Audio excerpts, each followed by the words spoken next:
बिस्मिल्लाहिर्रहमानिर्रहीम अस्सलाम वालेकुम। एम फैक्ट फ्रीक के यूट्यूब प्लेटफॉर्म पर मैं हूं आपका मेजबान मुदस्सिर आलम। नाज़रीन, आज हम अपनी इस वीडियो में पाकिस्तान क्रिकेट के ऊपर बात करेंगे। पाकिस्तान क्रिकेट टीम इस वक्त साउथ अफ्रीका में मौजूद है और T20 में उसको शिकस्त हो गई। तो इस सीरीज में पाकिस्तान टीम की क्या परफॉर्मेंस रही, इसके अलावा साइम अयूब जिनकी बैटिंग जो है वो मुसलसल बेहतर होती जा रही है और उनकी बैटिंग में निखार आ रहा है।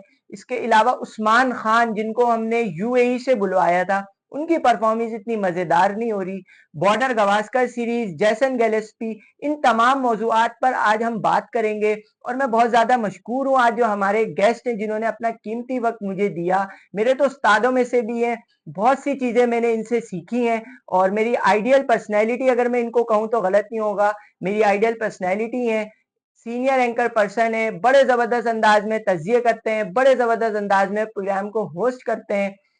मेरे साथ मौजूद हैं senior anchor person Najibul Hasnain. Najib भाई, सबसे पहला सवाल मेरा आपसे ये है कि पाकिस्तान की टीम की इस सीरीज में परफॉर्मेंस पर आप क्या कहेंगे? Thank you Mudassir, so kind of you. आपने जो मेरी तारीफ़ की है, बहुत बहुत शुक्रिया। और मुझे भी अच्छा लगता है जब आपके जैसे यंग और टैलेंटेड लड़के इस फील्ड में आते हैं। जहाँ तक आपने बात की है पाकिस्तान की परफॉर्मेंस के हवाले से, तो ये आज की बात नहीं है, ये काफ़ी दिनों से चल रहा है। पहले हम कहते थे कि बाबर आजम की कप्तानी में दोस्ती यारी चल रही है तो यंग टैलेंट को इतना मौका नहीं मिल रहा। अब जब यंग टैलेंट सामने आ रहा है तो वो यंग टैलेंट इतना केपेबल भी नज़र नहीं आ रहा। बट ट्रायल एंड एरर करना होगा पाकिस्तान क्रिकेट बोर्ड को और चेंजेस करके देखते रहना है कि इसमें इम्प्रूवमेंट आए। The problem in this series जो मुझे फील होती है वो ये कि हमने अपने ऑप्शंस को सही से यूज़ नहीं किया। पहले मैच में मोहम्मद रिजवान ज़रूरत से ज़्यादा स्लो खेले, तो जब उनको तेज़ खेलने का वक्त आया उस वक्त बहुत देर हो चुकी थी। और दूसरे मैच में अगर देखा जाए तो हमको ये बात समझ लेनी चाहिए थी कि सेंचुरियन की जो साइड्स हैं वो बहुत छोटी हैं और हमारे फास्ट बॉलर बीच बीच में लाके बॉल पटक रहे हैं। अगर वो यॉर्कर स्ट्राइक करते और थोड़ा अप्रोच अपनी उस तरफ रखते तो शायद इतना बड़ा स्कोर चेज नहीं हो पाता। तो T20 क्रिकेट जैसे मॉडर्न डे की टीम्स खेल रही हैं, पाकिस्तान उसमें बहुत पीछे है और उसमें हमें बहुत सीखना होगा। तो नजीब भाई, दूसरा सवाल मेरा आपसे ये है कि मोहम्मद रिजवान की कप्तानी को क्या रेट करेंगे? ऑस्ट्रेलिया में हम सीरीज जीते तो बहुत सारे लोग उनकी तारीफ कर रहे थे कि भाई बहुत अच्छा कप्तान हमें मिल गया, बहुत अच्छा कप्तान मिल गया। इस सीरीज में उनकी परफॉर्मेंस, तो क्या कहेंगे मोहम्मद रिजवान की कप्तानी के हवाले से? हमारे यहाँ तो प्रॉब्लम यह है मुदस्सिर कि आप एक दिन किसी की तारीफ़ करते हैं, अगले दिन वो आके कहता है आपने तारीफ़ बिला वजह में की थी, मैं कोई इतना अच्छा तो नहीं हूँ। हम ऑस्ट्रेलिया में तारीफ़ कर रहे थे रिजवान की कप्तानी की, यहाँ रिजवान की कप्तानी में हमें इतनी सारी गलतियाँ नज़र आई। पहले मैच में उन्होंने आखिरी ओवर सुफियान मुकीम को दे दिया। एक तो सुफियान मुकीम अभी इस स्टेज पे बहुत नए हैं, दूसरा ये कि वो उस मैच में पूरे मैच में ही काफ़ी स्ट्रगल कर रहे थे तो उनको लास्ट ओवर बनता नहीं था। बाज़ लोगों का ये कहना है कि वहाँ ऑप्शन ख़त्म हो गए थे, तो ऑप्शन रिजवान ने खुद ही ख़त्म किए ना। दो लेफ्ट हैंडर्स खेल रहे थे तो बीच में साइम अयूब को बॉल दे सकते थे ताकि आपको एंड में ये प्रॉब्लम ना होती। तो रिजवान की अपनी गलतियां हैं जिसकी वजह से वो मुश्किल में आ रहे हैं। पहले बहुत सारे लोगों का यही मानना था कि आप बाबर को कप्तानी कह रहे हैं कि वो अच्छी नहीं करते, रिजवान भी बाबर जैसी ही कप्तानी करेंगे। तो मुझे लगता है अब कुछ हद तक उनकी बात सही थी। रिजवान को अब प्रूव करना होगा और बार बार हम कप्तान नहीं बदल सकते, थोड़ा टाइम देना है। गुड थिंग कि अभी T20 क्रिकेट में कोई मेजर चीज़ आगे आ नहीं रही है, तो इसके लिए थोड़ा सा टाइम देके और जैसे मैंने शुरू में कहा ट्रायल एरर करके आप ट्राई करते रहिए, अपने यंग टैलेंट को मौका दीजिए, तो उससे चीज़ें ठीक होंगी। तो नजीब भाई, आप नहीं समझते कि इस सीरीज में जनूबी अफ्रीका ने अपनी जो है वो ए साइड नहीं खिलाई? उनके कई सारे ऐसे प्लेयर्स थे जो इस सीरीज में नहीं थे T20 में।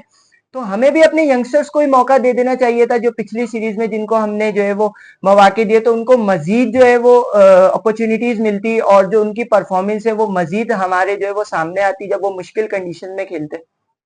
हाँ, बहुत सारे लोगों का ये मानना था और मैं भी ये सोच रहा था कि हम अपने यंगस्टर्स को क्यों ना मौका दें, क्योंकि अभी मैंने जैसे कहा कि अभी T20 में कुछ बड़ा नहीं है, तो सारी दुनिया की टीमें ट्राई कर रही हैं और अपने यंगस्टर्स को मौका दे रही हैं। लेकिन अगर हम ये सोचें कि हम अपनी फुल साइड खिलाने के बाद सीरीज़ 2-0 से हार गए हैं, तो अगर यंगस्टर्स को ही खिला देते तो पता नहीं क्या होता। वो आपकी बात ठीक है, हार यहाँ भी रहे हैं, हार वहाँ भी जाते, कम से कम यंगस्टर्स को सीखने का, कुछ करने का मौका तो मिलता। अब लेकिन खैर इन बातों का कोई फायदा नहीं है, पाकिस्तान टीम ने अपनी गलतियां की। देखिए जनूबी अफ्रीका की T20 में परफॉर्मेंस इतनी अच्छी नहीं रही है, उनका भी ये टाइम बहुत खराब गुजरा है। पाकिस्तान इतना बुरा खेल रहा है कि उनसे भी हार गया। तो मसले तो हैं जिनके बारे में बैठ के थोड़ा सोचना पड़ेगा। तो नजीब भाई, इस सीरीज में और इससे पिछले वाली सीरीज में भी हमें साइम अय्यूब बहुत अच्छी शेप में जो है वो नजर आए। पहले जब वो स्टार्ट में आए थे तो उनके अंदर मिच्योरिटी हमें नजर नहीं आ रही थी, 9 लुक शॉट खेल खेल के आउट हो रहे थे। लेकिन अब उनकी सीरीज, अब जो उनकी सीरीज बाय सीरीज अगर हम परफॉर्मेंस देखें तो परफॉर्मेंस उनकी अच्छी होती जा रही है, निखार पैदा हो रहा है। और जो हम एक्सपेक्ट कर रहे थे साइम अय्यूब से, वो बिल्कुल अब उस तरह की परफॉर्मेंस जो है वो दे रहे हैं। समझते हैं कि अब मजीद इस तरह की परफॉर्मेंस साइम अय्यूब की तरफ से हमें देखने को मिलेगी? Oh yes, Saim is a unique talent. जिस तरह से वो डोमिनेट करते हैं आके, और उनको हमेशा ओपन नहीं करना चाहिए। ये बहुत हो गया बाबर आजम और मोहम्मद रिजवान की ओपनिंग की। ये अपनी मर्जी चला रहे थे और दोनों आ रहे थे और पावर प्ले का सही से इस्तेमाल नहीं कर पा रहे थे। साइम के आने के बाद हमें पता चला है कि जो हम मॉडर्न डे क्रिकेट की बात करते हैं, ये उसी अंदाज में खेलते हैं और बिल्कुल अपने ऊपर प्रेशर नहीं लेते, अपने शॉट्स खेलते जाते हैं। जो फियरलेस क्रिकेट हमें चाहिए वो साइम से मिल रही है। और जैसे कि आपने खुद अपने सवाल में कहा कि दिन ब दिन निखार आ रहा है, 100% आ रहा है। शुरू में मुझे थोड़ी उनसे कंप्लेन थी कि वो करतब ज़्यादा दिखाते थे, कि नो लुक शॉट और ये शॉट और वो शॉट। अब वो प्रॉपर खेल रहे हैं। तो इस तरह के प्लेयर को थोड़ा वक्त भी देना चाहिए, हमें भी थोड़ा पेशेंस शो करना चाहिए। अगर वो नहीं चल रहे होते तो उनको थोड़ा टाइम देना चाहिए। He is a unique talent और वो आगे पाकिस्तान को बहुत सर्व करेंगे। मुझे ऐसा लगता है कि जो गेम चेंजर की हम बात करते हैं, पाकिस्तान की लिमिटेड ओवर्स क्रिकेट में एक फ़खर जमान थे और अब हमें साइम अय्यूब भी मिल गए हैं। तो इन दोनों को लेके हम एक अच्छा कॉम्पोजिशन टीम का बना सकते हैं और जो तेज़ हिटिंग चाहिए या तेज़ रन्स का फ्लो चाहिए वो इनसे बहुत अच्छा मिल सकता है। तो good for Saim. I think he should be very proud of himself जिस तरह से उन्होंने परफॉर्म किया है। And he needs to keep going. Consistency बहुत इंपॉर्टेंट है एक इस तरह के प्लेयर के लिए। तो मुझे बड़ा मज़ा आया साइम की बैटिंग को देख के और वंस अगेन मुझे लगता है फ्यूचर इस लड़के का बहुत ब्राइट है। नजीब भाई, उस्मान खान की अगर हम बात करें तो हम उन्हें यूएई से लेकर आए। डोमेस्टिक में तो वो अच्छी परफॉर्मेंस दे रहे थे, पीएसएल में सेंचुरीज कर रहे थे वो। फिर हमने उनको इंटरनेशनल में मौका दे दिया। लेकिन उस्मान खान इंटरनेशनल मटेरियल हमें नजर नहीं आ रहे या कंफ्यूज रहते हैं। टेक्निक का मसला है, क्या समझते हैं उस्मान खान की अभी तक जो इंटरनेशनल क्रिकेट में परफॉर्मेंस है वो इतनी खास नजर नहीं आ रही? उस्मान खान की क्यों बात कर लें यार, बात करने का भी क्या फ़ायदा है। दुनिया का नंबर 1 तुक्का प्लेयर है, जिस दिन चल गया चल गया। और ये मौका भी 8 में से एक मैच में आएगा। 8-10 मैच होंगे ना तो किसी एक आध में परफॉर्म करेंगे और वो भी क्वालिटी बॉलिंग के साथ खिलाफ नहीं करेंगे। ये हमें तोहफा दिया है वहाब रियाज ने, कि वो उनको पकड़ के ले आए थे 1-2 पीएसएल की परफॉर्मेंस देखकर और उनको यूएई से छुड़वा के यहाँ लाए थे। तो अब हमें बर्दाश्त करना पड़ रहा है और बुरा भी लग रहा है साथ साथ कि हमने उनको यूएई से छुड़वाया था तो अब हम उनको मौका दिए जा रहे हैं। ये पाकिस्तान टीम है भाई, यहाँ आके सीखना नहीं होता, यहाँ आके डिलीवर करना होता है। सीखने सिखाने का काम पहले करना होता है। तो मुझे नहीं लगता, टेक्निक में ही फ्लॉ है। इंटरनेशनल क्रिकेट बहुत जालिम है, बहुत ख़तरनाक है। वो पूरी अपनी रिसर्च और अपना होमवर्क करके आते हैं। मुझे अभी भी आगे नहीं लगता कि उस्मान खान कुछ कर सकते हैं और आई थिंक अब ये he is just a waste of time. हम उन पे अपना भी टाइम ज़ाया कर रहे हैं। और जब इस तरह का फ्लो बन रहा होता है ना, तो ऐसी जब विकेटें गिरती हैं, रैश शॉट खेल के बीच में कोई प्लेयर आउट हो जाता है तो दूसरे प्लेयर के ऊपर भी एडिशनल प्रेशर आता है। मुझे नहीं लगता उस्मान खान की पाकिस्तान टीम में जगह बनती है। तो नजीब भाई, आपसे एक और सवाल करूंगा जैसन गैलेस्पी के हवाले से।